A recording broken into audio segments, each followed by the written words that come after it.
Hello dear friends, कैसे हो आप लोग। आई होप कि आप लोग स्वस्थ और मस्त होंगे। आज मैं आप लोगों के लिए यूपी टेट के महत्वपूर्ण क्वेश्चन लेके आई हूँ जो कि सीडीपी के हैं। तो आप लोग क्या करिएगा, हर एक क्वेश्चन को बेहतर तरीके से समझिएगा और आंसर भी देने का साथ साथ प्रयास करिएगा। और अगर अभी तक आप लोगों ने पिछली क्लास न कंप्लीट की हो तो उनको भी कर लीजिए जाके। तो आप लोग क्या करिए, हर एक क्लास को बिल्कुल अच्छे तरीके से समझिएगा क्योंकि हर एक क्वेश्चन आपके एग्जाम पॉइंट ऑफ व्यू से बहुत ज़्यादा इंपॉर्टेंट है। तो चलिए हम लोग क्वेश्चन की तरफ बढ़ते हैं और आप लोग क्या करिए, क्वेश्चन भी समझिएगा और आंसर भी देने का साथ साथ प्रयास करिएगा। हमारा पहला क्वेश्चन कह रहा है, सामाजिक प्रत्याशाओं के अनुरूप व्यवहार की योग्यता का अधिगम सामाजिक विकास कहा जाता है। उक्त कथन है, ऐसा किस मनोवैज्ञानिक ने कहा था। क्या कहा था, सामाजिक प्रत्याशाओं के अनुरूप व्यवहार की योग्यता का अधिगम सामाजिक विकास कहा जाता है।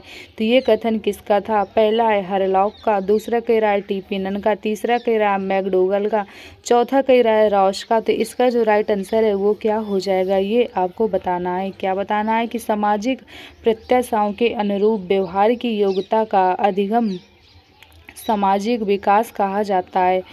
तो ये कथन किसका है, तो ये कथन था हरलॉक का। किसका था, हरलॉक का था। चलिए थोड़ा हरलॉक के बारे में समझ लेते हैं। हरलॉक प्रसिद्ध मनोवैज्ञानिक थे। हरलॉक कौन थे, ये प्रसिद्ध मनोवैज्ञानिक थे जिन्होंने समाज का प्रभाव बालक के विकास एवं अधिगम के किस प्रकार पड़ता है बताया था। इन्होंने क्या बताया था कि जो बालक होता है उसमें समाज का प्रभाव कितना और किस तरीके से पड़ता है, ये भी इन्होंने बताया था। ठीक, अधिगम किस प्रकार पड़ता है ये भी इन्होंने बताया था। और हरलॉक ने क्या कहा था, और इन्होंने कहा था कि सामाजिक प्रत्याशाओं के अनुरूप व्यवहार की योग्यता का अधिगम सामाजिक विकास कहा जाता है। ठीक, अब चलिए हम लोग आगे बढ़ते हैं अगले क्वेश्चन की तरफ। अगला क्वेश्चन कह रहा है, सीखने का सर्वाधिक उपयुक्त अर्थ है। क्वेश्चन क्या कह रहा है, क्वेश्चन कह रहा है सीखने का सर्वाधिक उपयुक्त अर्थ है। पहला कह रहा है कौशल अर्जन, दूसरा कह रहा है ज्ञान अर्जन, तीसरा कह रहा है व्यवहार में परिमार्जन, अगला कह रहा है व्यंग्यात्मक समायोजन। तो सीखने का सर्वाधिक प्रयुक्त अर्थ क्या होगा, ये आपको बताना है। तो इसमें जो राइट आंसर है वो क्या हो जाएगा, सीखने का सर्वाधिक उपयुक्त अर्थ। तो इसका जो राइट आंसर है वो सी नंबर हो जाएगा। क्या हो जाएगा, व्यवहार में परिमार्जन। ठीक, समझते हैं इसके बारे में। अधिगम या सीखने का मुख्य उद्देश्य क्या होता है, बालक के व्यवहार में परिवर्तन लाना होता है ताकि परिस्थितियों के अनुरूप खुद को समायोजित करने के कौशल का क्या हो सके, विकास हो सके। यानी किस तरीके से कब बोलना है, कहाँ पर क्या बोलना है, इस चीज़ का क्या हो, बालक को समझ हो। ठीक, अब चलिए हम लोग अगले क्वेश्चन को समझते हैं। अगला क्वेश्चन कह रहा है बाड़ी दोष नहीं है। क्वेश्चन क्या कह रहा है, बाड़ी दोष नहीं है। बाड़ी मतलब क्या होता है, बोलना, तो दोष नहीं है। पहला कह रहा है ध्वनि परिवर्तन और अस्पष्ट उच्चारण, अगला कह रहा है धीमी या तेज गति से बोलना, जो अगला है वो कह रहा है हकलाना और तुतलाना, अगला कह रहा है तीव्र अस्पष्ट वाणी, यानी वाणी दोष नहीं है। तो क्या है जो वाणी दोष नहीं है, ध्वनि परिवर्तन या अस्पष्ट उच्चारण, फिर धीमी या तेज गति से बोलना, अगला कह रहा है हकलाना या तुतलाना, अगला कह रहा है तीव्र अस्पष्ट वाणी। तो इसका जो राइट आंसर है वो हो जाएगा धीमी या तेज गति से बोलना। ये क्या है, ये वाणी दोष नहीं होता है। इंसान क्या करता है, अपनी स्वेच्छा के अनुसार धीमा या तेज बोलता है। चलिए इसके बारे में समझते हैं। वाणी दोष का अर्थ है अपनी बातों को स्पष्ट रूप से ना कह पाना। ये क्या होता है, ये वाणी दोष होता है क्या, कि अपनी बातों को स्पष्ट रूप से ना कह पाना। ठीक, कारण होता है जैसे हकलाना हो गया, तुतलाना हो गया, शब्दों का सही उच्चारण न कर पाना, धीमी या तेज गति से बोलना। ये क्या है, ये वाणी दोष नहीं होता है, बल्कि परिस्थिति जन ध्वनि में परिवर्तन होता है। ठीक है, हमें किस परिस्थिति में क्या करना है, धीमे बोलना है, और किस परिस्थिति में हमें क्या करना है, तेज बोलना है। ये कोई वाणी दोष नहीं होता। यही हमसे क्वेश्चन में पूछा गया था कि वाणी दोष नहीं है, तो यही हो जाएगा धीमी या तेज गति से बोलना। अब चलिए हम लोग अगले क्वेश्चन को समझते हैं।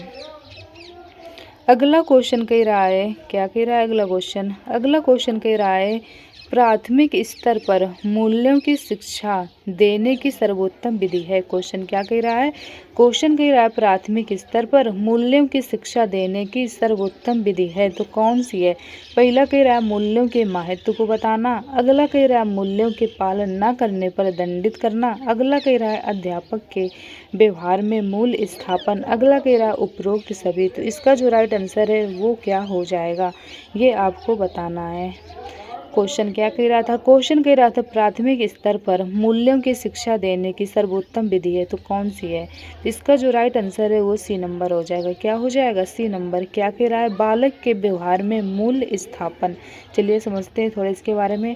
हमारा समाज संस्कृत रूप से क्या है? बहुआयामी है, इसलिए शिक्षा के द्वारा उन सार्वजनिक और शाश्वत मूल्यों का क्या होना चाहिए? विकास होना चाहिए जो हम लोगों की एकता की ओर ले जा सके। प्राथमिक स्तर पर मूल आधारित शिक्षा देने की कई विधियां होती हैं जो कि क्या है? सर्वोत्तम विधि मानी जाती हैं। जैसे महान व्यक्तियों के गुणों के बारे में बताना। अगर क्लास में टीचर क्या करेंगे? महान व्यक्तियों के गुणों के बारे में बताएंगे तो बच्चे क्या करेगा? उनसे भी चीज़ों को सीखेगा। अगला कह रहा मूल्य के महत्व को बताना। अध्यापक द्वारा स्वयं मूल आधारित व्यवहार एवं आचरण अपनाना। कक्षा में अनुशासन बनाए रखना। तो इससे क्या होगा? इससे बच्चे क्या करेगा? चीज़ों को अच्छे तरीके से समझेगा। अब चलिए हम लोग अगले क्वेश्चन की तरफ बढ़ते हैं। हमारा अगला क्वेश्चन क्या कह रहा है? अगला क्वेश्चन कह रहा है मूल्यों के वर्गीकरण की सम्मिलित नहीं है। क्वेश्चन क्या कह रहा है? क्वेश्चन कह रहा है मूल्यों के वर्गीकरण में सम्मिलित नहीं है। तो मूल्यों के वर्गीकरण में सम्मिलित नहीं है तो क्या नहीं है? पहला कह रहा है आध्यात्मिक मूल्य। अगला कह रहा है येन केन प्राकरण धनार्जन का मूल। अगला कह रहा है नैतिक मूल। अगला कह रहा है सांस्कृतिक मूल। तो इसका जो राइट आंसर है वो क्या हो जाएगा? ये आपको बताना है। तो इसका जो राइट आंसर है वो क्या हो जाएगा? तो इसका जो राइट आंसर है वो हो जाएगा येन केन प्राकरण धनार्जन का मूल। अब समझते हैं इसके बारे में। मूल्य का तात्पर्य मानव जीवन के वे सकारात्मक गुणों से होता है जो लोगों को क्या करते हैं? प्रभावित करते हैं। जैसे नैतिक आचरण, आध्यात्मिकता, संस्कृति आदि। येन क्रेन प्राकृत धनार्जन अनैतिक हो सकता है, अतः यह मूल्य नहीं बल्कि क्या है? यह दोष है। ठीक, तो इसका जो राइट आंसर है वो क्या हो जाएगा? बी नंबर हो जाएगा।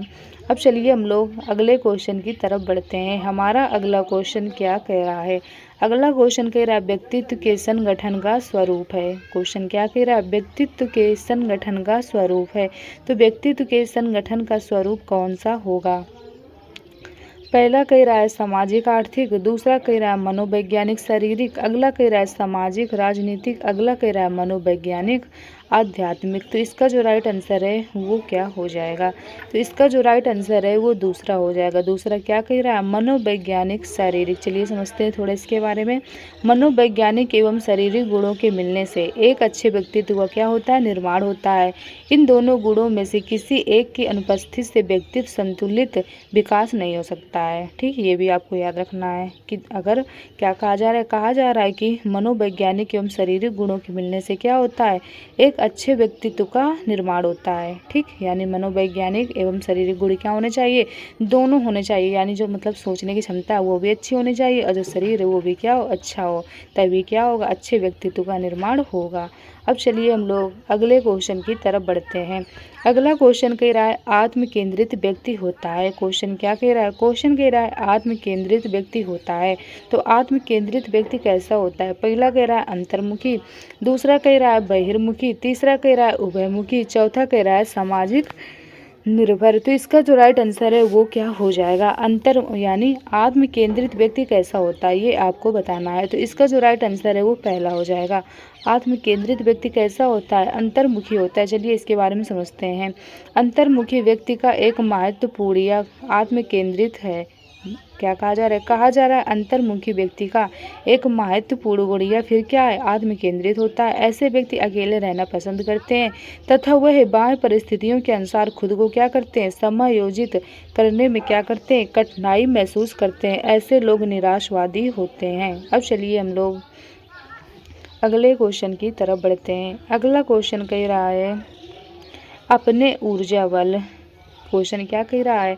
अपने ऊर्जा बल लिबिडो को बाहर की ओर अभिव्यक्ति करने वाले व्यक्ति का प्रकार होता है। क्वेश्चन क्या कह रहा है? क्वेश्चन कह रहा है अपने ऊर्जा बल को बाहर की ओर अभिव्यक्ति करने वाले व्यक्ति का प्रकार होता है। तो कैसा होता है? पहला कह रहा है ज्ञानात्मक व्यक्ति। दूसरा कह रहा है कलात्मक व्यक्तित्व। पहला कह रहा है ज्ञानात्मक व्यक्तित्व। दूसरा कह रहा है कलात्मक व्यक्तित्व। अगला कह रहा है बहिर्मुखी व्यक्तित्व। अगला कह रहा है धार्मिक व्यक्तित्व। तो इसका जो राइट आंसर है वो क्या हो जाएगा? ये आपको बताना है। तो इसका जो राइट आंसर है वो तीसरा नंबर हो जाएगा। क्या हो जाएगा? बहिर्मुखी व्यक्तित्व। ये आपको याद रखना है। अपने ऊर्जा बल को बाहर की ओर अभिव्यक्ति करने वाले व्यक्ति कैसे होते हैं? बहिर्मुखी प्रकार के होते हैं। ऐसे व्यक्ति बाह्य परिस्थितियों के अनुसार खुद को आसानी से क्या करते हैं? समायोजित कर लेते हैं। ऐसे लोग कैसे होते हैं? ऐसे लोग आशावादी होते हैं। ठीक, अब चलिए हम लोग अगले क्वेश्चन को समझते हैं। अगला क्वेश्चन कह रहा है, कक्षा 4 का एक बच्चा सदैव चिंतित रहता है और कैसा है? कुंठित रहता है, तो आप क्या करेंगे? यानी टीचर से बात ये पूछी गई कि अगर कक्षा 4 का बच्चा क्या करता है? सदैव चिंतित रहता है और कुंठित रहता है, तो फिर आप क्या करेंगे? पहला कह रहा है उसके अभिभावक से शिकायत करेंगे। दूसरा कह रहा है मनोचिकित्सक के पास ले जाएंगे। अगला कह रहा है स्वयं परामर्शदाता की भूमिका का निर्वाह करेंगे। अगला कह रहा है उसे उसके भाग पर छोड़ देंगे। तो इसका जो राइट आंसर है वो क्या हो जाएगा?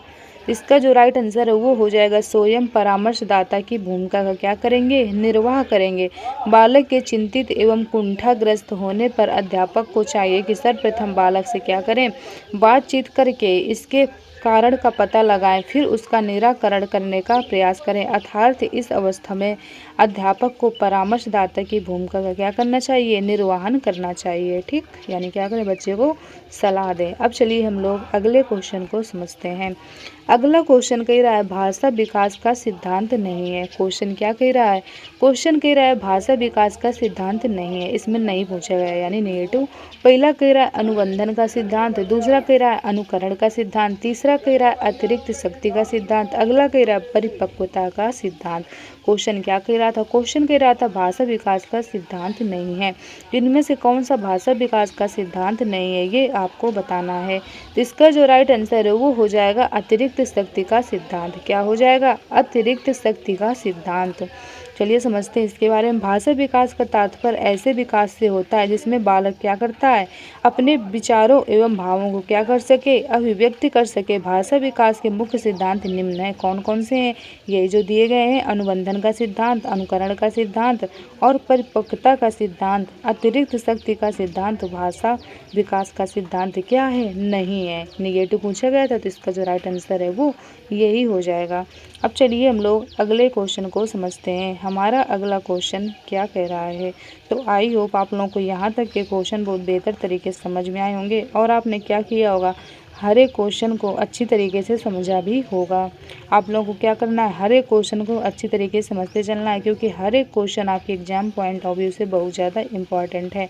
आपको हर एक क्वेश्चन को बेहतर तरीके से समझना है। कोई भी क्वेश्चन है उसको मिस नहीं करना है। तो अब चलिए हम लोग क्या करते हैं? अगले क्वेश्चन की तरफ बढ़ते हैं। अगला क्वेश्चन हमारा क्या कह रहा है इसके बारे में समझते हैं। अगला क्वेश्चन कह रहा है वह मापनी जिसमें अंतराल के समस्त गुणों के साथ परम शून्य भी हो सकती है कहलाती है। क्वेश्चन क्या कह रहा है? क्वेश्चन कह रहा है वह मापनी जिसमें अंतराल के समस्त गुणों के साथ परम शून्य भी हो सकती है, तो क्या कहलाती है?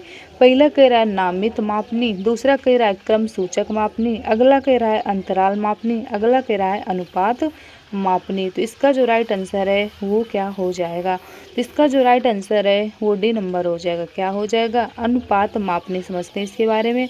मापन के मुख्य रूप से 4 स्तरीय प्रकार होते हैं। कौन कौन से होते हैं? शाब्दिक या नामित मापनी, अगला कह रहा है क्रमिक मापनी, अगला कह रहा है अंतराल मापनी, अगला कह रहा है अनुपात मापनी। अनुपात मापनी मापन का वह प्रकार है जिसमें क्या होता है? अंतराल मापनी के समस्त गुणों के साथ क्या होता है? परम शून्य भी क्या होता है। ठीक, अब चलिए हम लोग अगले क्वेश्चन को समझते हैं।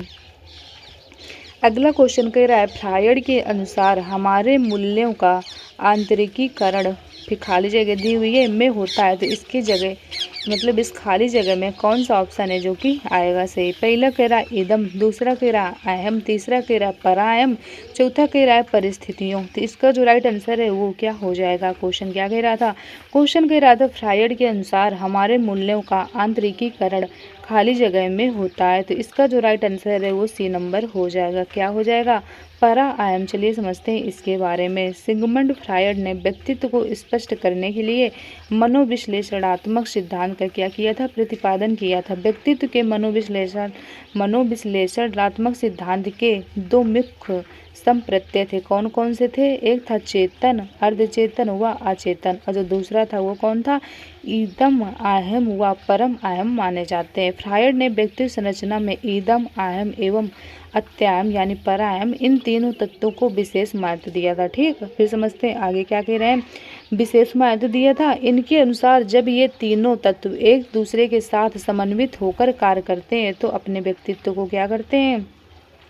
जब ये क्या करते हैं, तीनों एक दूसरे के साथ समन्वित होकर कार्य करते हैं तो अपने व्यक्ति अपने वातावरण के साथ क्या करता है? प्रभावशाली ढंग से समन्वय स्थापित कर लेता है।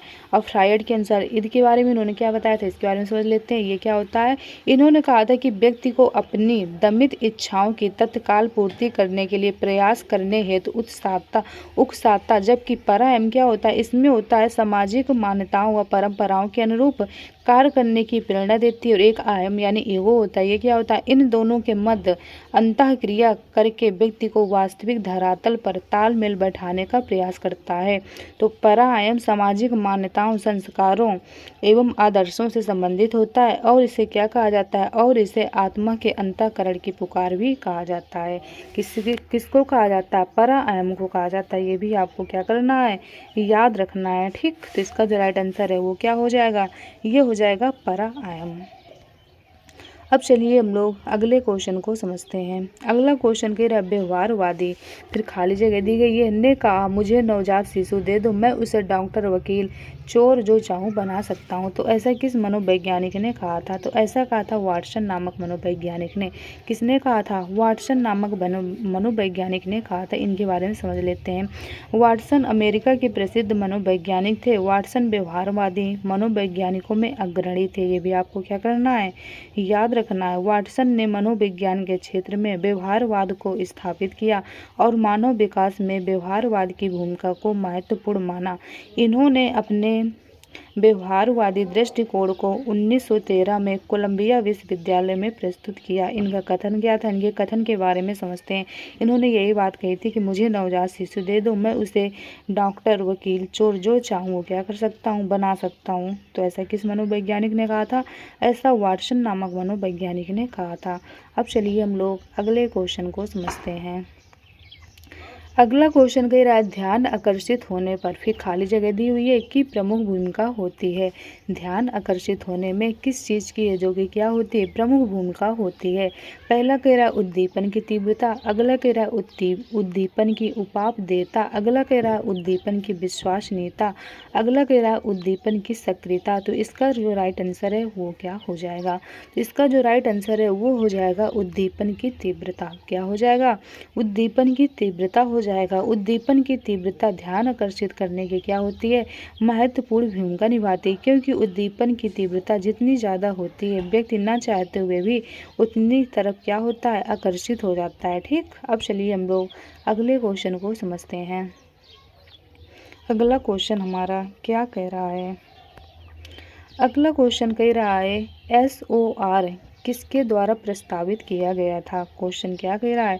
क्वेश्चन कह रहा है SOR किसके द्वारा प्रस्तावित किया गया था?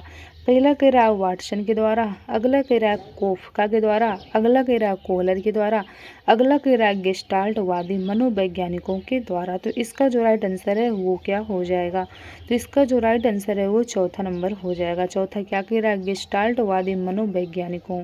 चलिए समझते हैं इसके बारे में। संज्ञानात्मक दृष्टिकोण उत्तेजना प्रतिक्रियाओं के विचारों को अधिक सरल बनाना। वे SOR विवरण में ओ की व्याख्या करते हैं। यह गेस्टाल्ट मनोवैज्ञानिकों को दर्शाता है।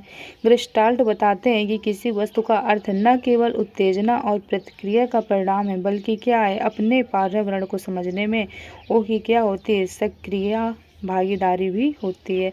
तो ऐसा किस मनोवैज्ञानिक ने कहा था? ऐसा गेस्टाल्टवादी मनोवैज्ञानिकों ने कहा था। अब चलिए हम लोग अगले क्वेश्चन को समझते हैं। अगला क्वेश्चन हमारा क्या कह रहा है? अगला क्वेश्चन कह रहा है ध्यान को केंद्रित करने की आंतरिक दशा है। क्वेश्चन क्या कह रहा है? ध्यान को केंद्रित करने की आंतरिक दशा है। पहला कह रहा है अवधि, दूसरा कह रहा है नवीनता, अगला कह रहा है रुचि, अगला कह रहा है आकार। तो इसका जो राइट आंसर है वो क्या हो जाएगा? तो इसका जो राइट आंसर है वो रुचि हो जाएगा। क्या हो जाएगा? रुचि हो जाएगा। ध्यान केंद्रित करने की आंतरिक दशा रुचि होती है। व्यक्ति की रुचि जिस कार्य में अधिक होती है वह उस कार्य को अधिक ध्यान लगाकर करता है, जिससे उसे आनंद की क्या होती है, अनुभूति होती है। अब चलिए हम लोग अगले क्वेश्चन को समझते हैं। अगला क्वेश्चन कह रहा है एक परिस्थिति में अर्जित ज्ञान का दूसरी परिस्थिति में उपयोग कहलाता है। क्वेश्चन क्या कह रहा है, क्वेश्चन कह रहा है एक परिस्थिति में अर्जित ज्ञान का दूसरी परिस्थिति में उपयोग कहलाता है, तो क्या कहलाता है। पहला कह रहा है सीखने की विधियाँ, दूसरा कह रहा है सीखने में स्थानांतरण, तीसरा कह रहा है सीखने में पठार, चौथा कह रहा है सीखने में रुचि। तो इसका जो राइट आंसर है वो क्या हो जाएगा, तो इसका जो राइट आंसर है वो हो जाएगा सीखने में स्थानांतरण। क्या हो जाएगा, सीखने में स्थानांतरण। एक परिस्थिति में अर्जित ज्ञान का दूसरी परिस्थिति में उस ज्ञान के उपयोग को सीखने में स्थानांतरण कहलाता है। अतः जब एक विषय का ज्ञान अथवा एक परिस्थिति में सीखी बातें दूसरी विषय को सीखने में अथवा अन्य परिस्थिति में सीखी बातें दूसरे विशेष को सीखने में अथवा अन्य परिस्थिति में सीखी जा रही बातों के अध्ययन में सहायक अथवा घातक होता है, तो उसे सीखने का स्थानांतरण या अंतरण कहलाता है। ठीक, ये बात आपको याद रखनी है। तो इसका जो राइट आंसर है वो क्या हो जाएगा, तो इसका जो राइट आंसर है वो दूसरा हो जाएगा, सीखने में स्थानांतरण। अब चलिए हम लोग अगले क्वेश्चन की तरफ बढ़ते हैं। अगला क्वेश्चन जो कि हमारे आज की क्लास का लास्ट क्वेश्चन है। अगला क्वेश्चन कह रहा है अनुभव द्वारा व्यवहार में परिवर्तन कहलाता है। क्वेश्चन क्या कह रहा है, क्वेश्चन कह रहा है अनुभव द्वारा व्यवहार में परिवर्तन क्या कहलाता है। पहला कह रहा है स्मृति, दूसरा कह रहा है सीखना, तीसरा कह रहा है प्रेरणा, चौथा कह रहा है चिंतन। तो इसका जो राइट आंसर है वो क्या हो जाएगा, तो इसका जो राइट आंसर है वो हो जाएगा सीखना। क्या हो जाएगा, सीखना। अनुभव द्वारा व्यवहार में परिवर्तन सीखना कहलाता है। जैसे उदाहरण समझ लेते हैं, यदि किसी बालक के सामने लाल मिर्च रखी है तो वह जिज्ञासा के कारण मुंह में दबाता है और उसे काटते उसे तीखा का क्या होता है, ज्ञान होता है, तो क्या करता है, फिर रोने लगता है। इसलिए वह मिर्च को क्या करता है, फेंक देता है। फिर उसके पास कभी नहीं जाता, क्योंकि उसे अनुभव से क्या होती है, सीख लेता है कि लाल मिर्च कैसी होती है, कड़वी होती है। इसी प्रकार सीखना पूर्व अनुभव द्वारा व्यवहार में क्या करता है, प्रगतिशील परिवर्तन है। मनोवैज्ञानिक सिम्पसन के अनुसार इन्होंने क्या कहा था, इन्होंने कहा था कि व्यवहार में कोई भी परिवर्तन जो कि अनुभव का परिणाम है और जिसके फलस्वरूप व्यक्ति आने वाली परिस्थितियों का भिन्न प्रकार से सामना करता है, सीखता या अधिगम कहलाता है। यानी एक बार आप लोगों ने क्या किया, कोई भी परिस्थिति आई मान लीजिए, तो आप लोगों ने क्या किया, अगर उस मतलब पहली बार आपसे कोई गलती होगी तो आप लोग क्या करोगे, दूसरी बार उसमें वो गलती नहीं करोगे। तो क्या होता है, परिस्थिति से इंसान सीखता है। तो वही बात पूछी गई थी कि अनुभव द्वारा व्यवहार में परिवर्तन क्या कहलाता है, ये हमारा सीखना कहलाता है। तो आई होप आप लोगों को यहाँ तक ये क्वेश्चन अच्छी तरीके से समझ में आए होंगे और आपने क्या किया होगा, हर एक क्वेश्चन को बहुत बेहतर तरीके से समझा भी होगा। तो चलिए फिर आज की क्लास को हम लोग यहीं तक रखते हैं। आप लोग ज़्यादा से ज़्यादा वीडियो क्या करिएगा, दोस्तों तक शेयर करिएगा, जिससे क्या हो, दोस्तों की भी हेल्प हो सके। चैनल को लाइक और सब्सक्राइब करिएगा, जिससे आने वाली नोटिफिकेशन आप लोगों को टाइम टू टाइम मिलती रहे। और अगर अभी तक आप लोग टेलीग्राम चैनल से नए हुए तो उससे भी हो जाइए। उसकी जो लिंक है नीचे डिस्क्रिप्शन बॉक्स में पड़ी है, तो वहाँ पर भी आपको क्या होगा, मतलब जो क्लास की PDF है वहीं पे मिल जाएगी। तो चलिए फिर आज की क्लास को हम लोग यहीं तक रखते हैं। Okay, thank you.